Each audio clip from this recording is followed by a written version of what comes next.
Senator Begich.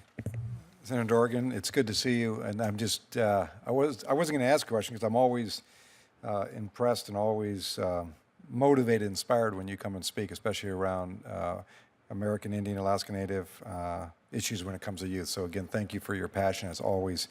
I want you to know that Tessa Baldwin, who was an intern in my office, but actually came as one of your quality leaders that you produced. I mean, you're producing them.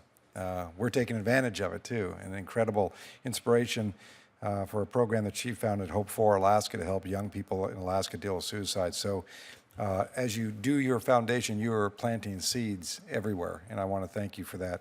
But I also, you know, I was listening to you as you were speaking, and I saw this show. You know, as you know, we, as senators, we travel quite a bit, and I was in some hotel, I can't even remember which one, what city, but I was watching a late night show. There's a sports show, and there's these two young Native women that play basketball, sisters. I think it's Louisville, if I remember right.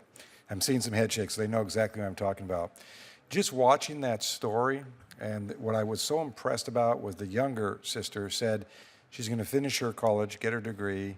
I think she has a 3.6, but she talked about the challenges of coming off the reservation into this unique experience that she had. But what she wants to do is go back to the reservation, inspire young people. Just to watch, it was probably 15 minutes most. They're great basketball players, I got to tell you, incredible. And just to watch their enthusiasm, not about the sport, but as the sports is part of what they want to bring back, but the education and the opportunity for young people was inspiring. As I'm listening to you about inspiring young people, because I was listening, it was just impressive. And it draws me to one of the things you did when you were here, and that is in the Indian Law and Order Commission that was established. As you know, it's come out with this report. Pretty amazing when you think about it, not in a positive way, in a very negative way. Alaska has a whole chapter, which is very, you know, one hand disappointing, but on the other hand, we have an opportunity.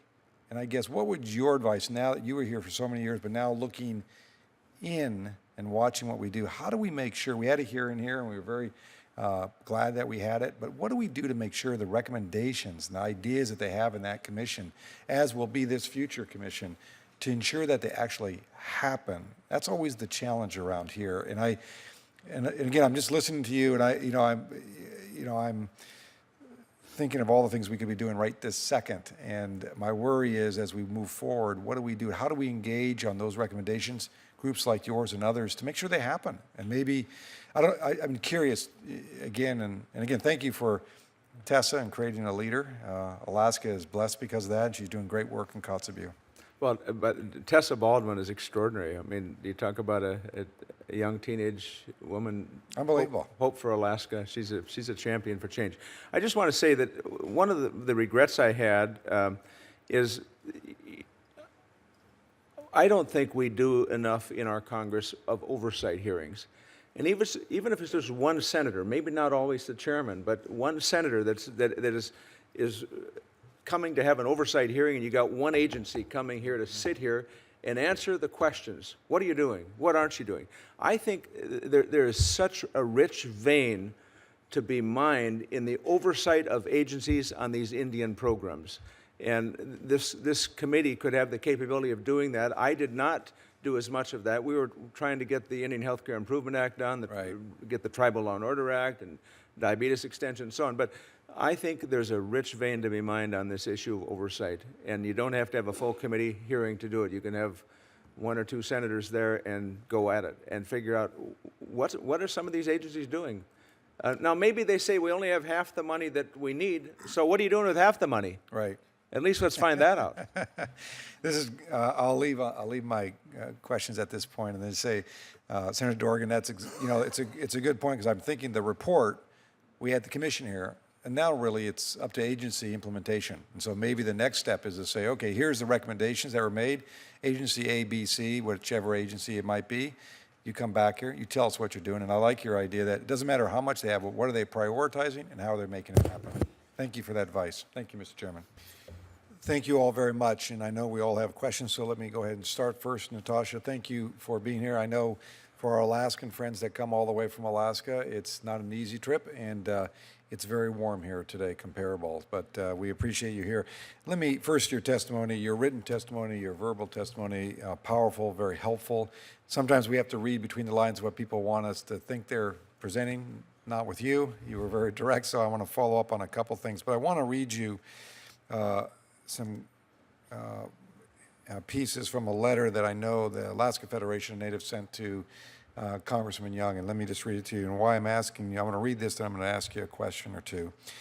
In 2012, the Alaska Federation of Natives sent a letter to Congressman Young that states that the state of Alaska is entrenched and has made policy choices that, quote, underfund rural Alaska and cripple the capacity of rural Alaska, especially tribal governments, to implement local solutions. And it continues to say that dismal statistics point to the failure of the state of Alaska to protect its citizens. First, do you agree with AFN's statement in general on that? Yes, I wholeheartedly agree. Do you think, I know we talked about and you made testimony on 1474, and this is the Alaska Safe Families and Village Act that I've introduced each session here, trying to change a few things here.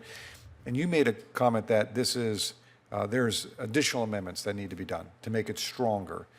Do you believe that because of these comments that AFN has made, as well as I know the commission that just came out with an incredible report that was presented, I think, at AFN, if I remember right, was pretty devastating, to say the least. Do you think that this legislation, with additional amendments that you're suggesting and others might be suggesting, will give us those tools to combat the issues of violence and crime within our villages in Alaska?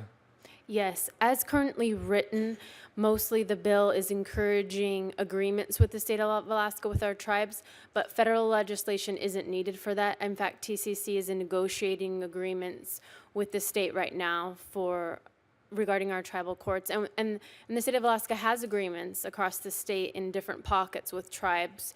But we need those amendments. The tribal courts need that concurrent jurisdiction and authority to deal. People have enforcement powers. Is that a Exactly. fair?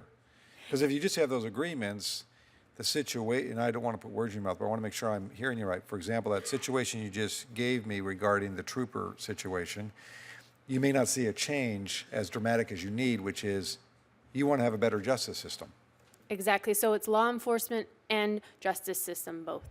And part of that is critical is to ensure that Section 910 is repealed. Yes, it's very important. Because if we strengthen the law, let me walk through this. If we strengthen the law, you negotiate with the state, but we don't repeal Section 910, you still have some conflict here of your authority or potential power. Yes. Is that a fair statement? Yes. So when we look at this, and I appreciate this, I'm going to be looking for, as we move to markup, some of those suggestions that I know you have in your testimony, but even more specific legislative language, because if we can strengthen it, that you're not solely dependent on the state to make a decision, because to be frank with you, and this is my opinion, the state has not been very supportive of tribes. Is that a fair, in Alaska?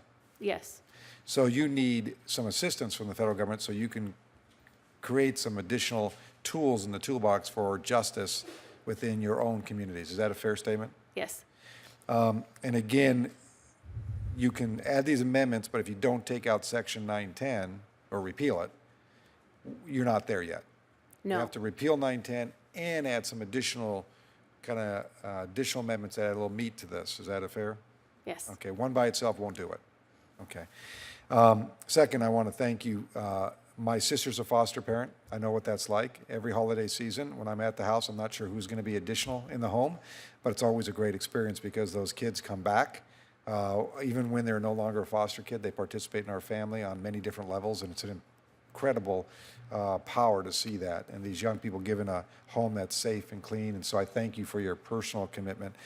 Last thing on this, as a judge, do you see, not only in your community, but throughout Alaska, that other judges or tribal court judges or others that work in the field are looking for this tool? It's not just TCC, but it's throughout Alaska, as AFN has said. Is that fair from your personal conversations? Yes, just yesterday I was emailing with a coalition we have across the state of tribal court judges and attorneys and tribal leaders, just precisely on my testimony, and they all fully support it.